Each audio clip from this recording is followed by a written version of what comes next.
Coming up, South Korean President Yoon is in the UK attending Queen Elizabeth II's funeral. He joins other heads of state who bid farewell to the Queen, who had been on the throne for 70 years. This is the first stop of his overseas trip, which will include the UN General Assembly in New York and then a summit in Canada. South Korea's National Assembly kicks off its government hearing sessions. The first day will focus on national politics. Eyes are on how the main opposition Democratic Party of Korea, which holds a majority in the parliament, tackles this session against the Yoon administration. Typhoon Nanmadol has led authorities to issue a warning for the country's southern region, where another strong typhoon hit just 2 weeks ago. How are people preparing for the winds and rain? Good morning. Welcome to New Day at Arirang. President Yoon is in the UK, the first leg of his three-nation tour, which will also take him to the US and Canada. His stay in London will be devoted to paying tribute to Queen Elizabeth II, who died earlier this month after being on the throne for 70 years. Our editor-in-chief, Moon Gun-young, who's traveling with the president, starts us off this morning. South Korean President Yoon Suk-yeol is in London alongside hundreds of world leaders and thousands of ordinary people who flocked to the British capital, joining long lines to pay their final respects to the UK's longest-serving monarch, Queen Elizabeth II. President Yoon and First Lady Kim Gun-hee touched down here Sunday afternoon, joining royals, heads of state, and heads of government from around the world to attend the state funeral of the late Queen. Across the capital city, thousands of police, hundreds of troops, and an army of officials were seen making final preparations for the state funeral, a spectacular display of national mourning that's also become the biggest gathering of world leaders for years. As the day turned to evening, world leaders from U.S. President Joe Biden, European Commission President Ursula von der Leyen, French President Emmanuel Macron, and South Korean President Yoon Suk-yeol made their way to the Buckingham Palace to attend what's been dubbed the reception of the century. Yoon, dressed in a black suit and a black tie, and his wife, donning a black dress, were greeted by King Charles III. President Yoon expressed his deep condolences to King Charles III for the death of Queen Elizabeth II and conveyed words of consolation. He also said the Queen will forever be remembered for her lifetime dedication to defending peace and freedom. The newly ascended 73-year-old king expressed his gratitude to the Yoons for going out of their way to make this trip happen and introduced the members of his family, Queen Consort Camilla and Prince and Princess of Wales, William and Kate Middleton, to South Korea's first couple. During the hour-long reception, the South Korean leader also managed to catch up with other world leaders, such as U.S. President Biden and Japan's Emperor Naruhito.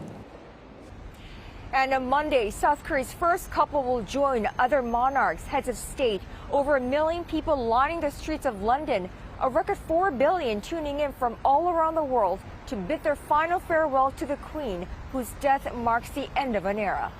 Moon Gun-young, Arirang News, London.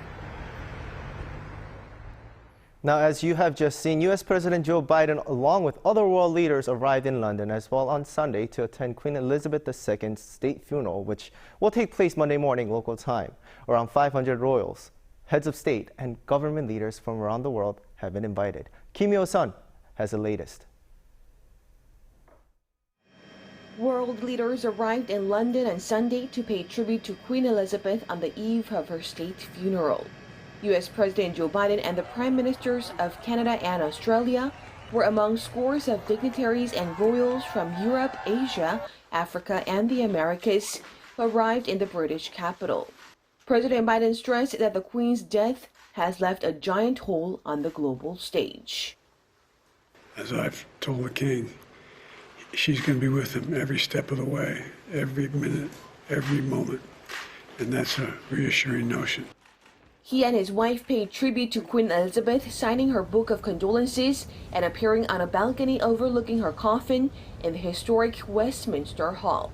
The funeral will take place Monday morning local time inside Westminster Abbey, where she was both married and later crowned monarch over 7 decades ago. More than 2,000 guests are expected to attend. The British government has declared the day a public holiday across the country, meaning that all banks, the London Stock Exchange, public offices, and most businesses will be shut. While much of Britain will come to a standstill, cinema chain View will open some of its venues for live screenings of the funeral. Many of the country's pubs will also be broadcasting the funeral as well. Kim Hyo-sun, Arirang News. The first regular session of the South Korean National Assembly since President Yoon Suk-yeol took office kicks off in earnest on Monday with an interpellation session. The 4-day session lasts until Thursday with national politics, the focus on day one. Lawmakers are set to discuss an array of issues, including plans to build a new state guest house, which were scrapped by President Yoon. Also during the regular session, the ruling and opposition parties will likely clash over the passing of the so-called Yellow Envelope Bill, which was proposed by the minor Progressive Justice Party. The ruling People Party firmly opposes the bill, which limits companies from filing compensation suits against labor unions for losses incurred during strikes, while the major opposition Democratic Party supports the bill. Products made by the South Korean tech giants Samsung and LG account for half of the best big screen TVs in the latest list by the U.S. publication Consumer Reports.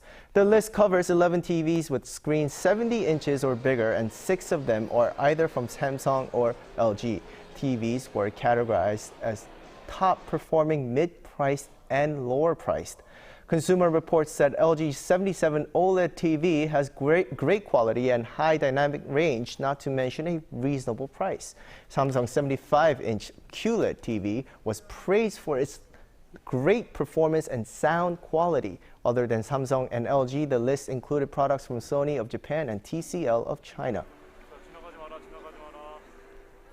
South Korea's daily COVID-19 tally is continuing to drop with fewer than 20,000 infections as of 9 p.m. Sunday. South Korean authorities reported 18,664 new infections. Daily new cases surged briefly after the Chuseok holiday, but the number has been decreasing since then. Typhoon Nanmadol has caused blackouts in the southeast of South Korea. Yonhap News has reported that 1 person was injured and 101 households lost power in the Busan and Ulsan regions. Typhoon Nanmadol is currently moving north from Japan's Kagoshima region at a speed of 20 kilometers per hour. The Korea Meteorological Administration has issued a typhoon warning for parts of the country's southern regions, which will feel the effects of Typhoon Nanmadol. The areas placed under typhoon warnings include Ulsan, Busan, Gyeongju, and Pohang, areas that were hit hard by Typhoon Hinnam 2 weeks ago. The KMA said as of Monday morning that strong wind is expected along South Korea's east coast as well as Jeju Island. It also warned that waves along the coast will rise higher than 10 meters and very high waves could cross breakwaters or coastal roads. Researchers have taken vegan meat a step further to create alternative with improved texture and flavor. Those made in science labs and factories can play a big part in helping to save the environment. Lee Ji-woo explains further. Meat alternatives. The term refers to substitutes for meat which are made of vegetarian ingredients. With increasing awareness of animal rights and the environment, the market for meat alternatives is exploding. South Korean companies are also jumping on in this trend, with both startups and conglomerates launching new meat alternative products.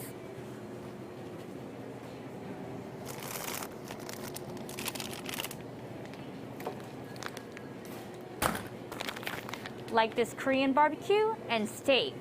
But what exactly are meat alternatives? Well, there are many types of meat alternatives as different companies incorporate different technology as they try to replicate the taste of meat. First, the plant and fungus-based meat substitutes use ingredients already familiar like soybeans and mushrooms. As well as plant-based types, there is another source of meat alternatives being explored, single-cell proteins. Instead of turning plants or fungus into food products, developers are growing cultures of proteins extracted from yeast, bacteria, or microalgae. They require less space to grow compared to conventional meat and have a smaller carbon footprint. In addition to single-cell proteins, researchers at a startup in Korea are working to grow cultures of meat cells from cows and pigs. This type of meat alternative is called cultured or cultivated meat. Although the cells are initially extracted from animals, the cultured meats do not require further sacrifice from the animals as the cells are grown in labs. In addition to these startups, a number of conglomerates in South Korea have launched new meat alternative products in restaurants. 대체육을 드셔보신 적이 있나요? 아니요, 없어요. 처음 드셔보셨는데 네. 맛이 어떠신가요? 저는 구분 잘 못하겠다고 생각이 들었어요. 그냥 일반 햄이랑 대체육이랑 맛이 비슷해서 지금 그 얘기하고 있었거든요. 네. 맛은 어떠신가요? 맛있어요. But there still are concerns regarding the safety and regulation of meat alternatives. As the meat alternatives market is still emerging, different countries have adopted different standards for regulation. And the regulation not only applies to the production process, but also to the naming itself, as some in the livestock industry are opposed to the use of the word meat in the descriptions of alternative meat products. However, a legal expert in food and nutrition says that South Korea maintains quite strict standards when it comes to consumer safety. I think that in the early stages of development, we should encourage more research and development so we can come up with more possibilities. According to data from National Geographic, 36% of the world's crop calories are fed to livestock, which is finally consumed by humans. This means that if we eat less meat, there may be more food around for humans around the world to consume. And meat alternatives can mark the initial steps to such change, one meaty bite at a time. 이시후, 아리랑 뉴스.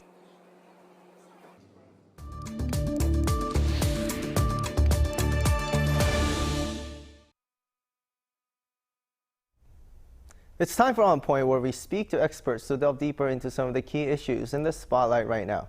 Last week was a big week for the South Korean Netflix series Squid Game. On top of winning 2 additional Emmy Awards for Best Acting and Directing, the city of LA celebrated its first official Squid Game Day. So now, let's dig deeper into the show's success by connecting with Professor Jae Seo of the Seoul Institute of Arts. Good morning. Good morning. Now, first, how are Emmy Award winners picked each year so we get the context of what this means? The official title is the Primetime Emmys that we just watched, and it's basically an award ceremony hosted by the Television Academy of Arts and Sciences. And basically, the way it works is you have television series or works shown on television between June 1st of the previous year to May 31st of the current year.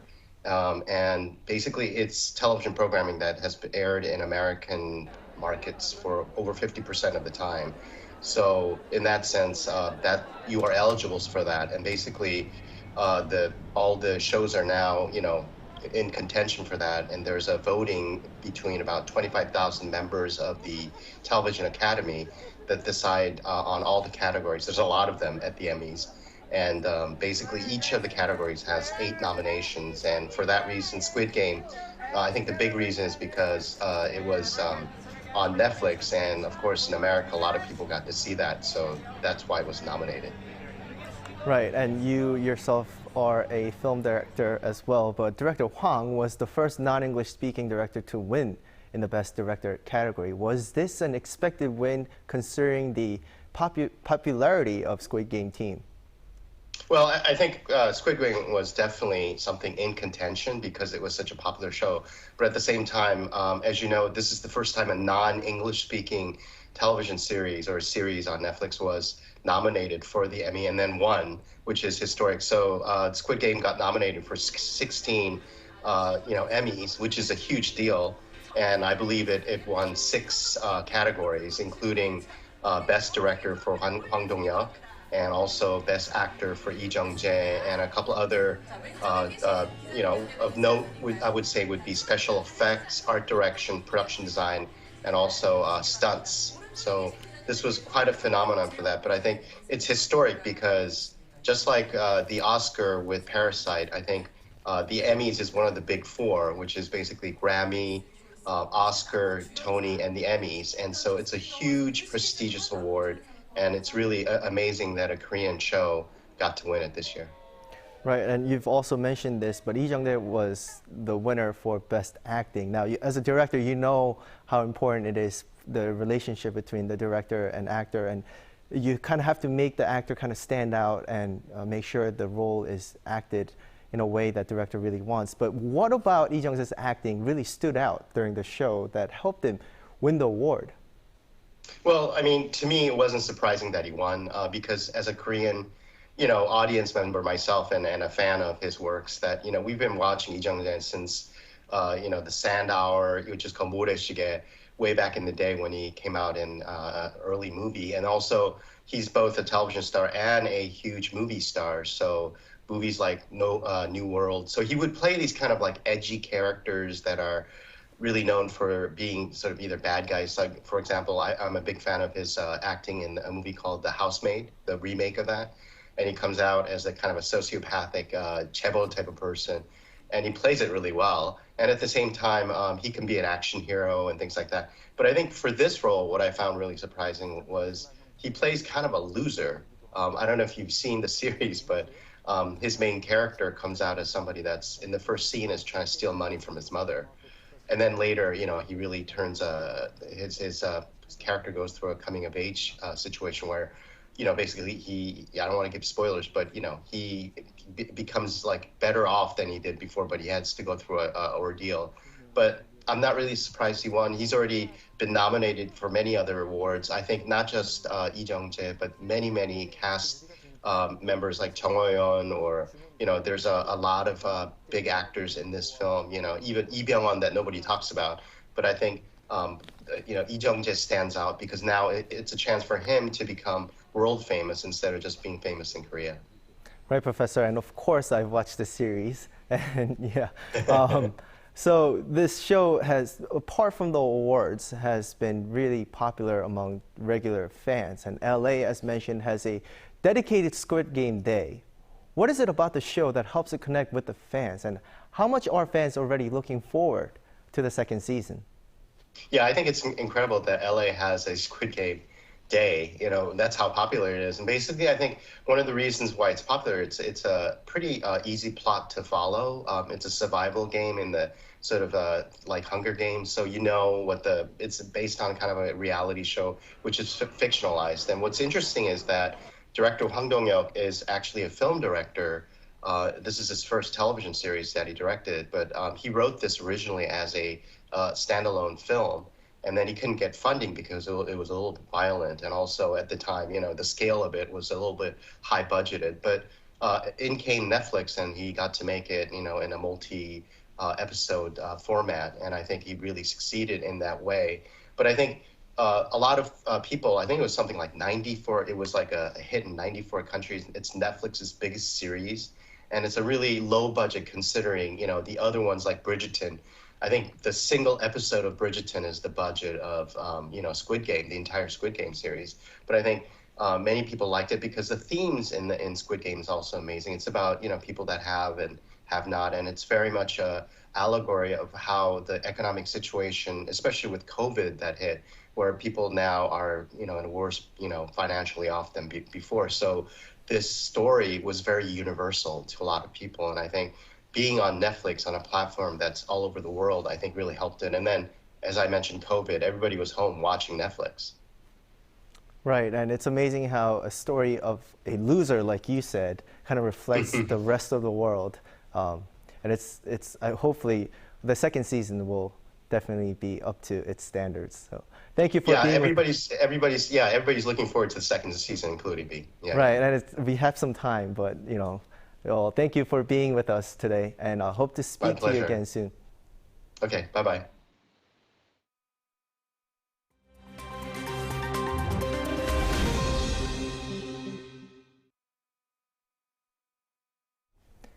Now, for a look at the news from around the world, we turn to our Matthew Ashley, standing by at the Arirang newsroom. Good morning. Good morning to you, Do-yeon. Let's start in Taiwan, where a 6.9 magnitude earthquake has struck the island. Well, that's right. The quake hit Taiwan's Qishang town on Sunday local time, killing one person after machinery fell on them at a factory. Now, the tremors also caused at least one building to collapse, trapping 4 people who were eventually rescued. Now, 20 others were pulled to safety after part of a train derailed, but there were no casualties. Meanwhile, a landslide stranded 400 tourists on a mountain. The quake also caused power outages affecting 7,000 homes. Local reports also say that 3 people and at least 1 vehicle may have fallen off a collapsed bridge, but authorities are still investigating. Now, this was the second earthquake to hit the region in the past few days, after a 6.4 magnitude quake hit the same area on Saturday. Now, Hungary is at risk of losing billions in funding from the European Union. The EU executive proposed on Sunday suspending $7.5 billion in funding over allegations of corruption and a dwindling democracy. It made the proposal under a rule that allows the EU to cut funding to countries that break European laws and undermine democracy. Now, Hungary's Prime Minister Viktor Orbán has been accused of controlling the country's courts and media and restricting the LGBTQ and migrants' rights. The EU Budget Commissioner pointed to a lack of anti-graft measures and other irregularities as reasons why the funds may not be properly protected.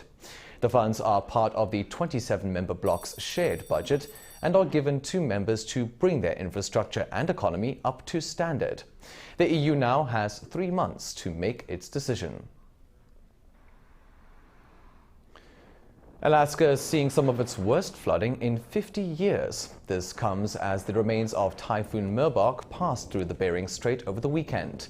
Residents in some parts of the regions of the U.S. state were evacuated as the flooding began Saturday, with some taking shelter in schools. Affected towns have lost power, with some homes being swept away by strong currents. Roads and oil storage facilities have also been damaged, and officials are inspecting airports, seawalls, and other essential infrastructure. So far, no casualties have been reported. Meanwhile, Alaska's governor has declared a state of emergency. And in our final story, the World Tango Championships reached its crescendo with the winners of the elite dance competition announced on Saturday. Taking place in the home of the Tango, Buenos Aires, prizes were awarded to 2 Argentinian pairs, 1 couple, one in the acrobatic stage category, while the other couple took the prize in the more traditional salon category. This year's competition saw 560 couples from 30 countries compete, while also marking the first in-person event since the COVID-19 pandemic. The competition, which started on September 8th, also featured music, related talks, dance shows, and classes for some of the 20,000 spectators.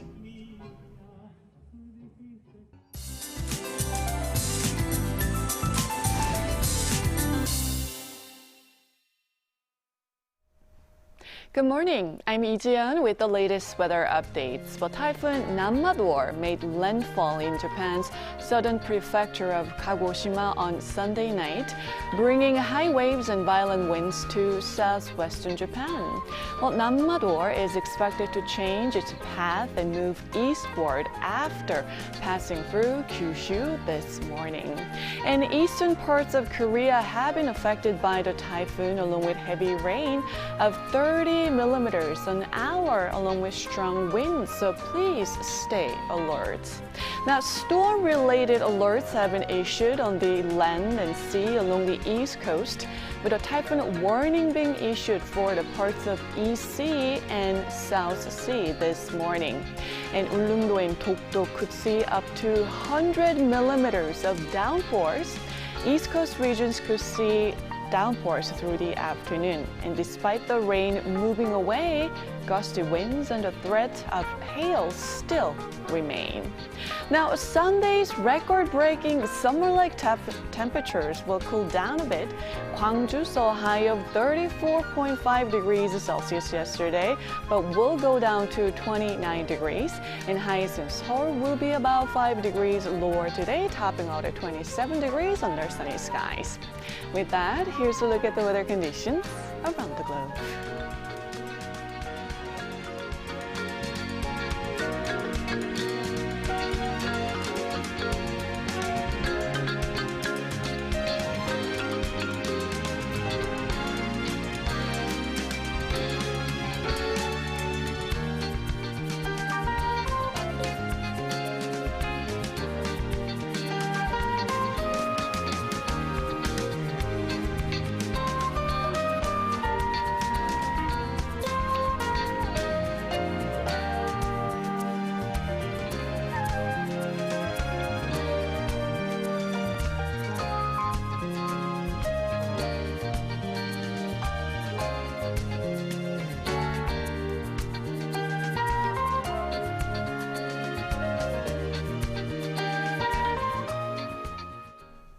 Now that wraps up today's New Day at Arirang. We'll be back tomorrow though for our Tuesday's edition at the same time. But please stay with Arirang for more updates throughout the day. Have a lovely day or evening wherever you are and take care.